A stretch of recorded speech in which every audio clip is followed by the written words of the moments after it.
Hello everyone, welcome to Nigam Study Point. आप सभी कैसे हैं? मैं उम्मीद करता हूं कि आप सभी अच्छे होंगे और आप सभी लोगों की पढ़ाई अच्छी चल रही होगी। आइए क्वेश्चन की तरफ चलते हैं। पहला क्वेश्चन हमारा है, गार्डन चाइल्ड ने नवपाषाण काल को कौन सी संज्ञा दी है? ठीक है, गार्डन चाइल्ड ने नवपाषाण काल को नवपाषाणिक क्रांति दी है। ओके, दूसरा क्वेश्चन, नवपाषाण काल शब्द का प्रयोग किसके द्वारा किया गया है? नवपाषाण काल शब्द का प्रयोग किसके द्वारा किया गया है? सर जॉन लुबाक के द्वारा। ठीक है, सर जॉन लुबाक के द्वारा। ठीक है, ओके, आगे चलते हैं। किस काल में कृषि का उद्भव या विकास हुआ है? ठीक है, किस काल में कृषि का विकास या उद्भव हुआ है? तो आंसर होगा नवपाषाण काल में। नवपाषाण काल में कृषि का विकास या उद्भव हुआ है। चौथे क्वेश्चन की तरफ, मानव द्वारा आग का प्रयोग किस काल में प्रारंभ किया जाने लगा? ठीक है, तो नवपाषाण काल में। ओके, मानव द्वारा आग का प्रयोग किस काल से प्रारंभ किया जाने लगा? नवपाषाण काल से। ओके, अगले क्वेश्चन की तरफ चलते हैं।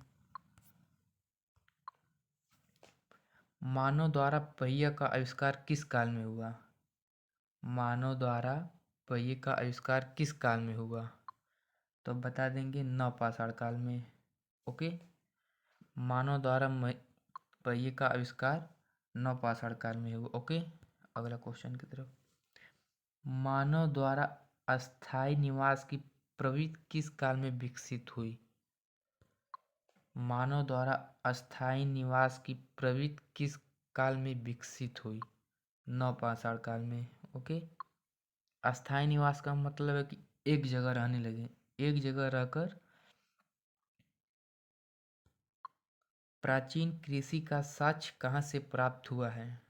प्राचीन कृषि का साक्ष्य कहाँ से प्राप्त हुआ है? लहुरा देव, संत कबीर नगर से। ओके, प्राचीनतम कृषि का साक्ष्य कहाँ से प्राप्त हुआ है? लहुरा देव, संत कबीर नगर से। ओके, अगले क्वेश्चन की तरफ चलते हैं। चावल उगाने का सर्वप्रथम साक्ष्य कहाँ से प्राप्त मिलता है? ठीक है, मानव द्वारा चावल उगाने का सर्वप्रथम साक्ष्य कहाँ से प्राप्त मिलता है? तो इलाहाबाद से। ओके, इलाहाबाद से प्राप्त होता है। मानव द्वारा सर्वप्रथम साक्ष्य चावल उगाने का इलाहाबाद से प्राप्त होता है। ओके, किस काल में सर्वप्रथम पशुओं को पालतू बनाने का साक्ष्य प्राप्त होता है? किस काल में सर्वप्रथम पशुओं को पालतू बनाने का साक्ष्य प्राप्त होता है? तो बता देंगे नवपाषाण काल से। मेहरगढ़। ठीक है, नवपाषाण काल, मेहरगढ़। प्राचीनतम बस्ती का साक्ष्य कहाँ से प्राप्त हुआ है? प्राचीनतम बस्ती का साक्ष्य कहाँ से प्राप्त हुआ है? तो मेहरगढ़ से। ओके बच्चों, अगले क्वेश्चन की तरफ, सर्वप्रथम मानव द्वारा पालतू बनाया जाने वाला पशु कौन सा था? सर्वप्रथम मानव के द्वारा पालतू बनाया जाने वाला पशु कौन सा था? तो कुत्ता था। सबसे पहले मानव ने किस जानवर को पालतू बनाया था? कुत्ता। ओके, कुत्ता को। अगले क्वेश्चन की तरफ,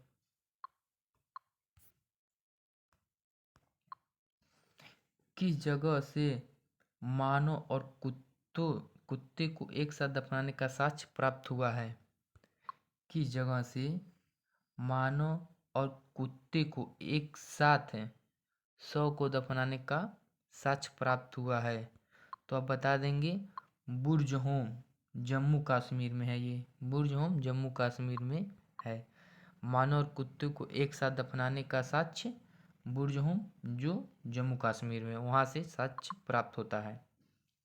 किस वेद में किसी विशिष्ट ऐतिहासिक घटना का वर्णन नहीं मिलता है? किस वेद में ऐतिहासिक घटना का वर्णन नहीं मिलता है? ओके, तो आप बता देंगे यजुर्वेद और सामवेद में किसी विशिष्ट ऐतिहासिक घटना का वर्णन नहीं मिलता है। ओके, अगले क्वेश्चन की तरफ। प्राचीन भारतीय इतिहास के विषय में जानकारी मुख्यतः किन किन स्रोतों से प्राप्त होती है? इसका मतलब ये है कि प्राचीन भारतीय इतिहास के विषय में जानकारी मुख्यतः किन किन स्रोतों से हमें प्राप्त हो सकती है। तो एक पहला धर्म ग्रंथ से, ऐतिहासिक ग्रंथ से, विदेशियों का विवरण और पुरातत्व संबंधी साक्ष्य से हमारा प्राचीनतम भारतीय इतिहास के विषय में जानकारी मुख्यतः 4 स्रोतों से प्राप्त होता है: धर्म ग्रंथ, ऐतिहासिक ग्रंथ, विदेशियों का विवरण और पुरातत्व साक्ष्य संबंधी। ओके, अगले क्वेश्चन की तरफ चलते हैं। अगला क्वेश्चन, भारत का सर्व प्राचीन धर्म ग्रंथ कौन सा है? क्वेश्चन को अच्छे से पढ़िएगा। भारत का सर्व प्राचीन धर्म ग्रंथ कौन सा है?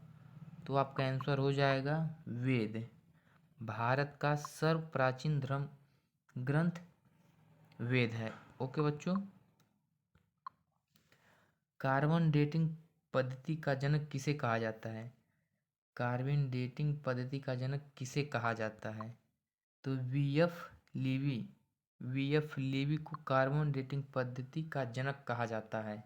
ओके, भारतीय पुरातत्व का जनक किसे कहा जाता है?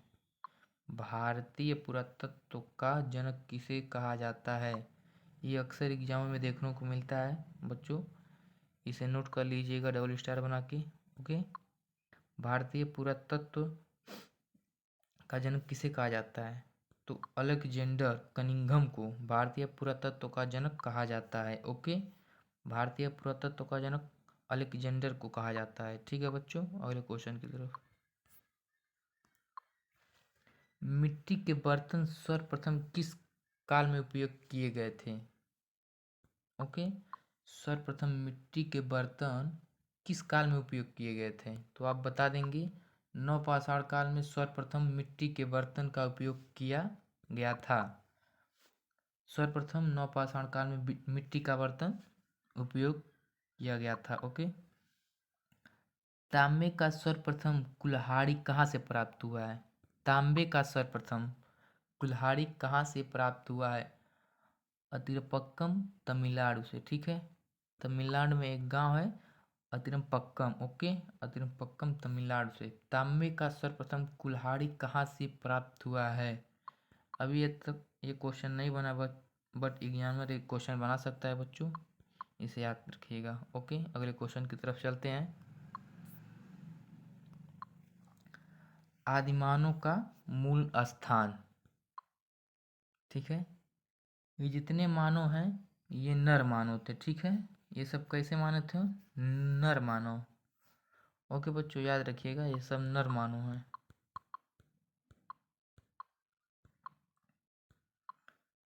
ऑस्ट्रेलोपिथेकस दक्षिण अफ्रीका से था। ठीक है, जावा मानव ये जावा से था। पिकिंग मानव चीन से था। निएंडरथल मानव जर्मनी से था। क्रोमेगनन मानव फ्रांस से था।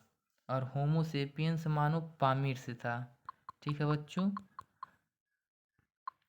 मैं उम्मीद करता हूँ कि आप सबको को ये वीडियो अच्छी लगी होगी, और हमारी वीडियो अच्छी लगी हो तो वीडियो को लाइक और कमेंट करना ना भूलें, और चैनल को सब्सक्राइब कर लीजिए ताकि हमारी वीडियो आप तक पहुंचती रहे। ठीक है, अब आपसे मुलाकात होगी अगली वीडियो में। जय हिंद, जय भारत।